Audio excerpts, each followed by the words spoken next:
বাংলাদেশে লিস্ট করা লাগবে না, বাংলাদেশের শত সহস্র কোটি ওলামায়ে একরামকে ব্যবস্থা করে দেন, এরা এক বাক্যে প্রাণ দেওয়ার জন্য মসজিদুল আকসার প্রান্তরে রক্ত দিতে রাজি হবে, ঠিক কিনা? মসজিদুল আকসাকে আমরা এত মহব্বত করি, প্রাণ চলে যাবে, রক্ত চলে যাবে। দুনিয়ার স্বাদ ভোগ করেছি, দুনিয়ার সব দেখেছি, আত্মীয়রা কেমন হয়, গোষ্ঠী কেমন হয়, টাকা ইনকাম করলে কেমন হয়, চাকরি করলে কেমন হয়, লেখাপড়া করলে কেমন হয়, সব দেখে ফেলেছি। এখন বদর দেখিনি, উহুদের যুদ্ধ দেখিনি, খন্দকের যুদ্ধ দেখিনি।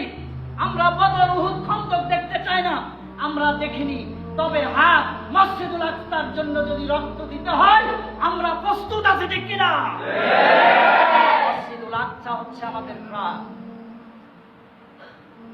আজকে গোটা দুনিয়া মুসলমানেরা দোয়া করতে পারেন তাদের জন্য। আপনার জিহাদে যাইতে হবে না, আপনি দোয়া করেন, সালাত আদায় করে দোয়া করেন।